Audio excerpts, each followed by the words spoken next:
bonjour. J'avoue, je suis encore un peu fatigué. J'ai eu un palu qui m'a un peu pris hier. Heureusement qu'au Gabon, on a encore des gens qui nous aiment. J'ai appelé plein de monde, mais deux personnes ont quand même réagi, m'ont aidé à acheter les médicaments. Donc, ce matin, Dieu merci, je me sens un peu mieux. Au Gabon, même lorsque tu te dis que tu regardes un peu les gens, tu les regardes, tu te tais un peu. Mais je pense que l'erreur est souvent d'aller s'informer sur ce qui se passe au pays.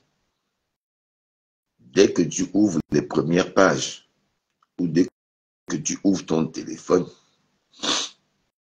ce que tu vas voir comme événement va te pousser forcément à réagir. Donc, le temps que les Gabonais se connectent, on va un peu parler ce matin. Je vais parler ce matin de tous ces événements-là. Donc, on se connecte.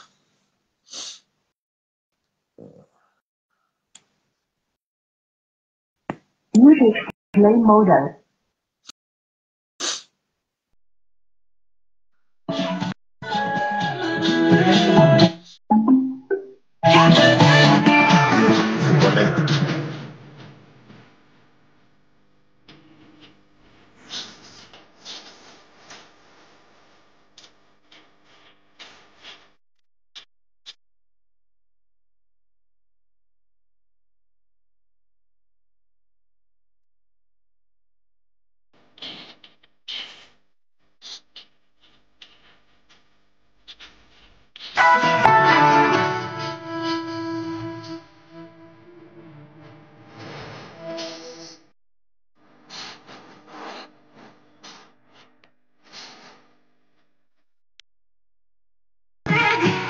On se connaît, comment parler.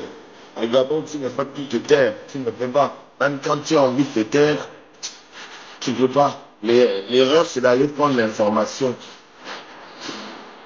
Quand tu vas voir la qualité de l'information, tu es obligé de dire quelque chose. Parce que tout ce que les gens font a un impact sur le métier, en fait. Et tu ne peux pas rester en marge. Tu ne peux pas, même si tu as décidé de ne rien dire, mais quand tu regardes comment les gens fonctionnent, et que ce qu'ils font a un impact sur ta vie, tu es obligé de dire quelque chose. On se connecte comme le cœur. On va un peu essayer d'être beaucoup plus clair. On va essayer d'être beaucoup plus clair dans la politique du Gabon. Ici, on vient en monomacier. Ouais, ça va aller. On enterre, c'est écrit le 19, enfin, le port sort le 19. Le 19, ce sera au gymnase d'Olumi. En tout cas, j'ai donné l'information tout à l'heure, les gens, le temps que les gens se connectent.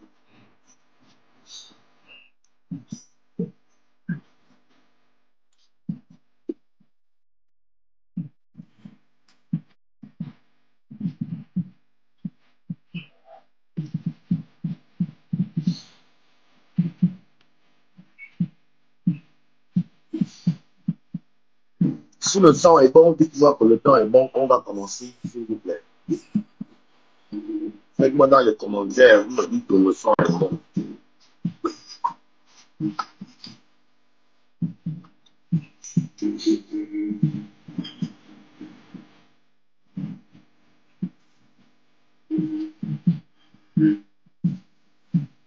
Donc, dans les commentaires, dites-moi si le son est bon.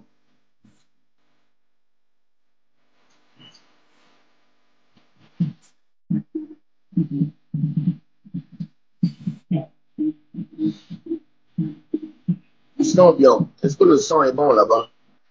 Le son est bon, cette fois-ci, on va commencer le live.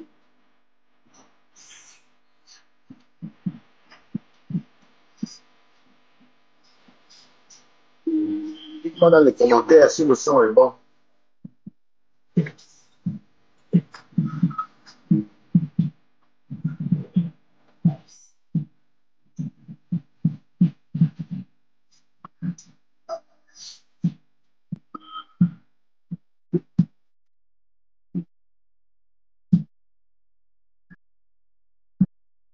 Merci. Merci, Sia.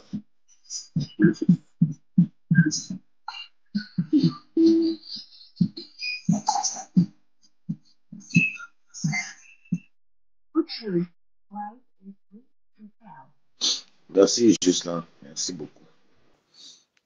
D'abord, je vais vous donner l'information capitale. Je profite, puisque Justin en a parlé là. Je vais vous donner l'information par rapport aux obsèques de Stampy avant de commencer mon live. Ce qui a été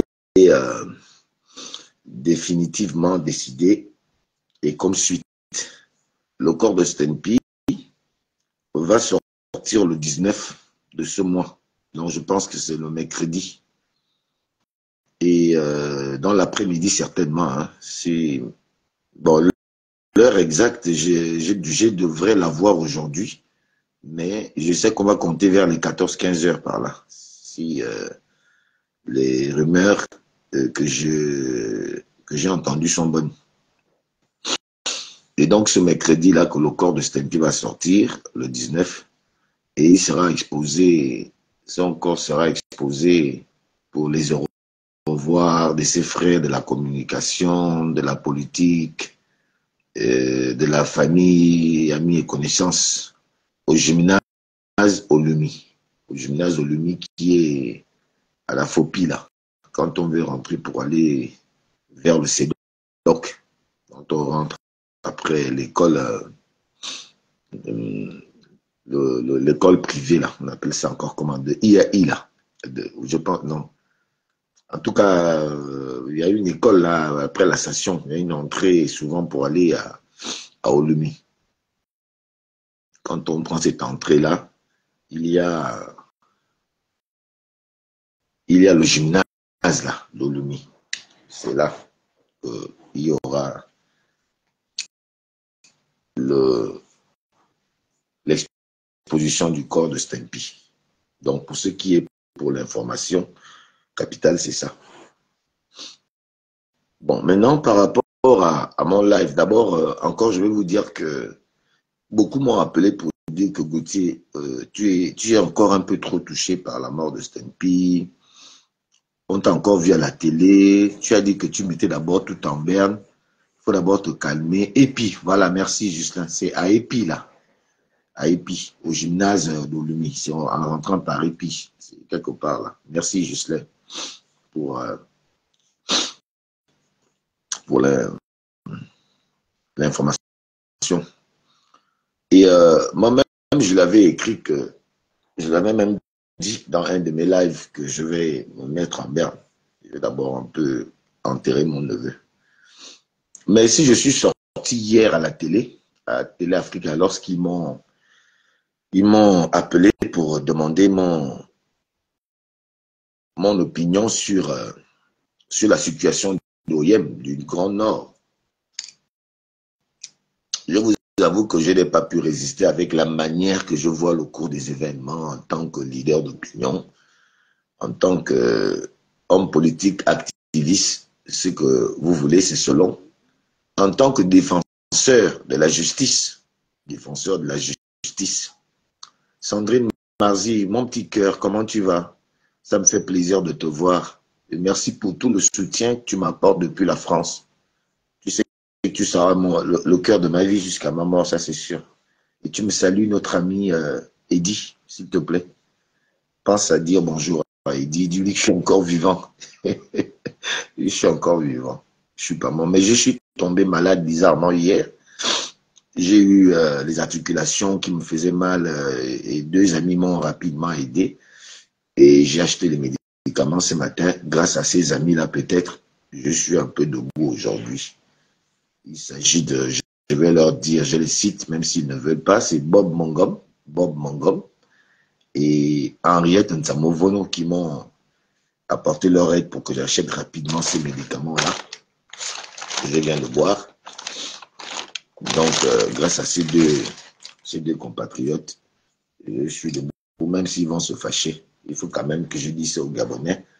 On ne sait jamais, peut-être que quand on ne va pas s'entendre demain, ils vont me balancer sur au corps que, oh, voilà, tu nous parles fort, on t'avait aidé quand tu étais malade, qui t'a envoyé, tant qui t'a envoyé. Ce sont ces deux compatriotes-là qui m'ont envoyé un peu de sous hier, pendant que j'étais vraiment mal au lit, vers les 17h, 18h par là. Alors, vous avez lu, donc je suis allé à la télé parce que j'ai vraiment pas, et je le dis, je l'assume, j'ai vraiment pas apprécié. Pourtant, je n'aime pas Alain-Claude Bilibizé. Et je n'ai vraiment pas apprécié cette petite manipulation qu'on veut porter à Brice Cotter Oligui Nguema. Que moi, c'est déjà décidé dans ma tête, j'irai voter. Je n'ai pas apprécié que ce soit au nord, qu'on fasse, peu importe la qualité de l'adversaire. Je dis que je suis content dans mon fond. Dans mon fond, je suis content que Bilibizé ait subi ça. Parce qu'en réalité, quand même, il faut qu'on fasse maintenant peut-être ça partout avec ces menteurs-là, ces gens-là. Mais de l'autre côté, ça c'est quand je parle avec émotion.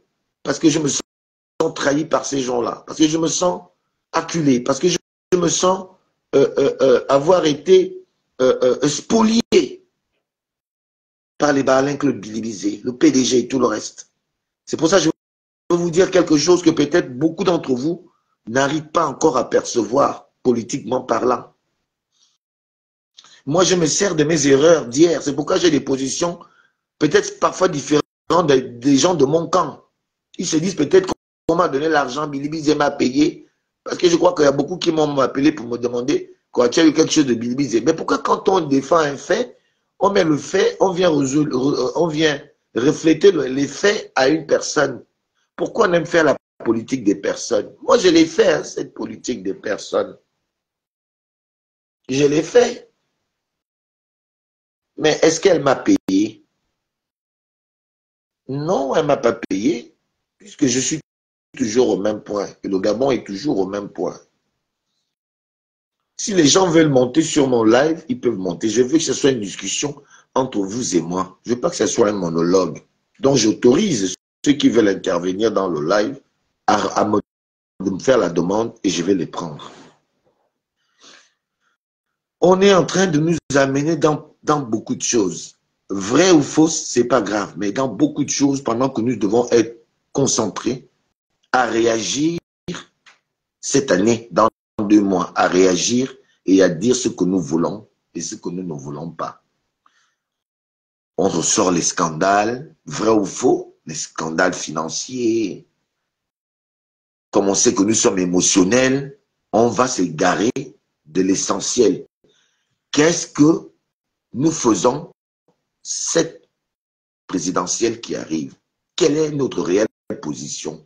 Avions-nous déjà analysé, puisqu'apparemment, nous avons 2 challengers, finalement, c'est 2 noms. Les autres qui se sont prononcés là, on ne les regarde même pas. Je ne sais même pas s'ils ont déjà même fait la proposition de leur programme de société. Peut-être qu'ils attendent le moment venu. Mais il y a 2 challengers qui se dégagent dans la présidentielle de 2025. Il y a d'un côté Oligui Nguema qui est pressenti par la population et par ses soutiens d'être candidat. Alors qu'il n'est même pas encore candidat. Mais ça, c'est pressant. On imagine qu'il sera candidat. Moi-même, j'ai cette impression, je ne le cache pas. Il y a Alain-Claude Bilibizé. J'ai vu la vidéo d'un papa là ce matin qui passe, je pense que ça va passer en boucle, qui a dit aux Gabonais que pourquoi nous sommes amnésiques. Et oui, le Gabonais n'est pas amnésique. Moi, je dis ça à ce vieux-là. Le Gabonais est seulement malicieux. Le Gabonais est malicieux. Il n'est pas amnésique. Le Gabonais est malicieux. Et j'ai même entendu ce papa-là, et moi-même, je l'ai dit dans les discussions avec des gens, après mon passage à la télévision, que les Gabonais ont des réactions en réalité qui surprennent parfois les gens. Le Gabonais est quelqu'un de très dangereux. Très, très dangereux. Et je vais vous dire pourquoi lorsque je vais faire le développement, sinon ma vidéo risque d'être longue. Je vais vous dire pourquoi je le dis. Alors, je n'ai pas apprécié ce qui s'est fait au Yémen parce que j'estime que si moi j'ai combattu ça, je me rappelle, on devait enfermer André Mbobama en 2009, en 2000, je ne sais plus, 2013 ou 2010, je ne sais plus. Moi, je ne suis pas très fort dans les souvenirs, surtout les dates. Je n'ai pas une mémoire d'éléphant pour les dates, j'oublie souvent les dates. Mais pour ceux qui ont le souvenir, ils vont se rappeler qu'on devait arrêter André Mbobam en 2009. On devait enlever son immunité parlementaire. Et j'étais parmi les jeunes de l'Union nationale, très actifs. Je dis bien très actifs. J'étais au premier rang.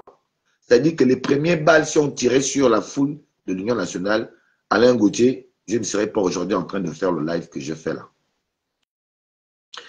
Et nous nous étions opposés à ce que l'immunité parlementaire d'André ne soit pas votée.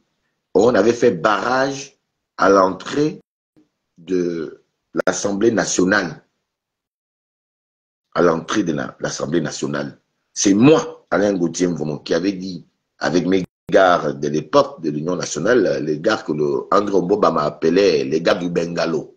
Je faisais partie des têtes des gars du Bengalo à l'Union nationale. Ceux qui sont de l'Union nationale, les Chantal Nimboto, les Ngunju, tous ces gens de l'Union nationale, et aujourd'hui qui est maire, hein,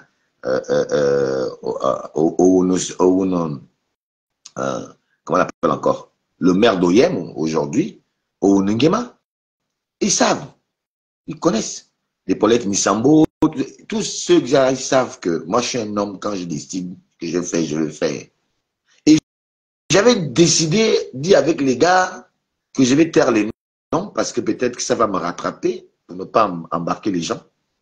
Quand André ne rentre pas, parce que j'avais senti que je vois un dispositif et tout, on dirait que dès qu'ils vont enlever l'immunité parlementaire, ils vont embarquer André, soyons vigilants, on avait remarqué quelque chose qui n'était pas clair.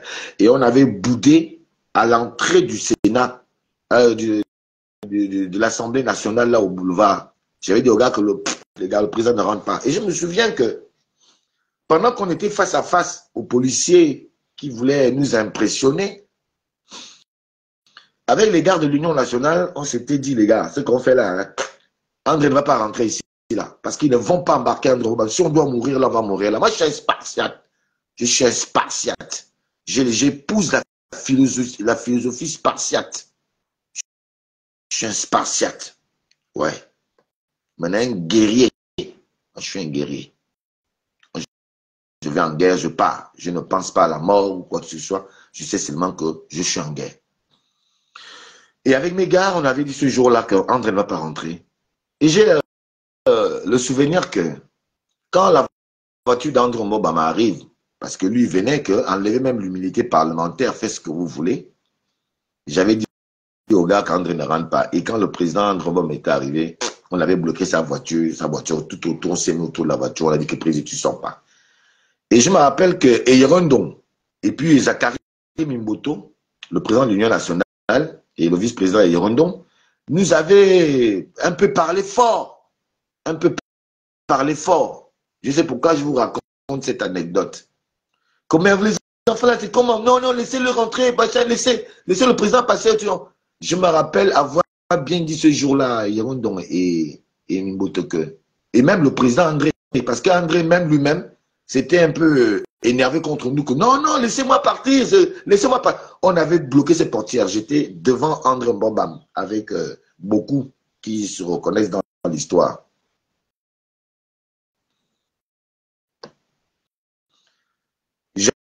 J'avais dit à André,